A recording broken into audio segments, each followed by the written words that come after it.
Hi friends, இன்றைக்கி என்னோடய night study routine தான் பார்க்க போகிறீங்க.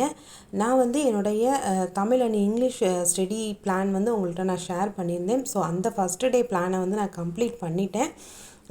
அதுக்கப்புறம் பார்த்திங்கன்னா தமிழில் வந்து 10th 3 லெசன் சொல்லியிருந்தேன் இல்லையா, அதை மார்னிங்கே படித்தாச்சு. அதுக்கப்புறம் 6th ஃபஸ்ட்டு டேர்ம் இங்கிலீஷில் சொல்லியிருந்தேன். ஸோ அதை வந்து நான் இப்போ படிச்சுட்ருக்கேன். ஸோ இதை படித்து முடிச்சுட்டு உடனே நான் டெஸ்ட்டும் எழுதி அட்டன் பண்ணிட்டேன். ஸோ அதை வந்து உங்களுக்கு லாஸ்ட்டில் வந்து அட்டாச் பண்ணியிருக்கேன். நிறைய பேர் வந்து எப்படி நோட்ஸ் எடுக்கிறீங்க அப்படின்னு சொல்லி கேட்டிருந்தீங்க. ஸோ கண்டிப்பாக இங்கிலீஷ் அண்ட் மேக்ஸுக்கு வந்து நோட்ஸ் இருக்க தான் செய்யணும். எவ்வளோ தடவை நம்ம எழுதி பார்க்குறோம் அப்படின்றது தான் ரொம்ப முக்கியம். இங்கிலீஷ்க்கெலாம் பார்த்திங்கன்னா லாஸ்ட் டைம் வந்து நம்ம லாஸ்ட் ரிவிஷன் பண்ணும்போது புக்கு எடுத்து வச்சுட்டு படிச்சுட்டு இருந்தோம் அப்படின்னா அது வந்து ரொம்ப நமக்கு டைம் தான் வேஸ்ட் ஆகும். இந்த மாதிரி நோட்ஸ் தான் நமக்கு ரொம்பவே கை கொடுக்கும். ஸோ கண்டிப்பாக வந்து எழுதுறதுக்கு சோம்பேறிப்படாதீங்க.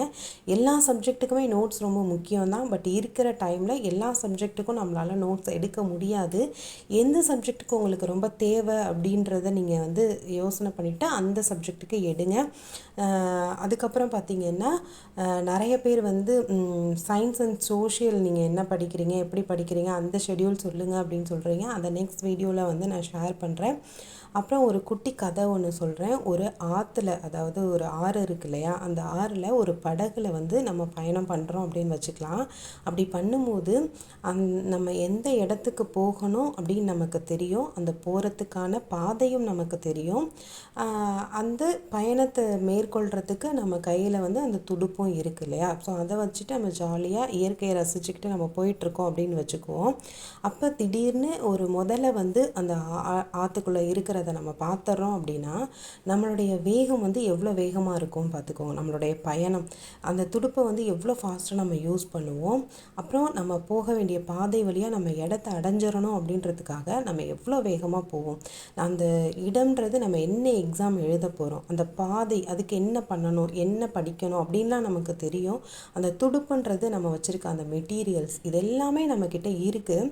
பட் அந்த முதலையை நம்ம பார்த்ததுக்கப்புறம் நம்ம இவ்வளோ வேகமாக பயணம் செய்யாமல் முதல்ல வந்து என்னை சாப்பிட்டுக்கோ, என்னாலலாம் இவ்வளோ வேகமாக போக முடியாது அப்படின்னு யாராவது சொல்லுவோமா? அதே மாதிரி தான் நம்மளை சுற்றி நடக்கிற இந்த பிரச்சனையெல்லாம் பார்த்துட்டு நம்ம அந்த இடத்துல ஸ்டாப் ஆயிடாமல் எனக்கு இவ்வளோ வேலை இருக்குது, என்னால் முடியாது, நான் என்ன பண்ணுறது, ஹவுஸ் ஒய்ஃப்க்கெல்லாம் வந்து படிக்கிறதுக்கு டைமே இருக்க மாட்டேங்குது அப்படின்னு நம்ம காரணம் சொல்லிக்கிட்டே இருந்தோம் அப்படின்னா கண்டிப்பாக நம்மளால் மூவ் ஆன் பண்ணி போகவே முடியாது. நம்ம அந்த இடத்துல ஸ்டாப் ஆகிடுவோம். ஓகேவா? அதனால் நம்மளால் முடியாது அப்படின்னு எந்த ஒரு விஷயமுமே கிடையாது. நிறைய திருமணமான பெண்கள் தான் எக்ஸாமில் வந்து பாஸ் பண்ணியிருக்காங்க. நிறைய யூடியூப் சேனலில் ஷேரும் பண்ணியிருக்காங்க. 42 வயசில் வந்து ஒருத்தவங்க டிஎன்பிசி எக்ஸாம் இப்போ ரீசெண்டாக பாஸ் பண்ணியிருக்காங்க அப்படின்னு சொல்லிட்டு. அதே மாதிரி வயசு அப்படின்றது ஒரு தடையே கிடையாது.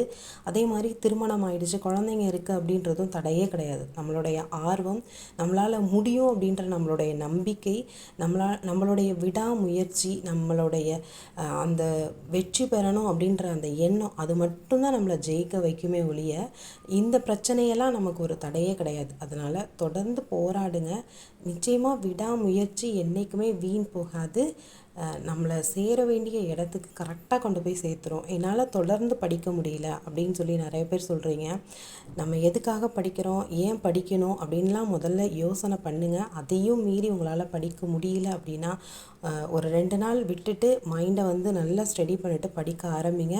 All the best. தொடர்ந்து படிங்க, அதிக நேரம் படிங்க, டீமோட்டிவேட் ஆகாதீங்க, எப்போவுமே பாசிட்டிவாக இருங்க ஃப்ரெண்ட்ஸ். All the best. நிறைய டெஸ்ட் அட்டன் பண்ணி பாருங்கள். நெக்ஸ்ட் வீடியோவில் பார்ப்போம்.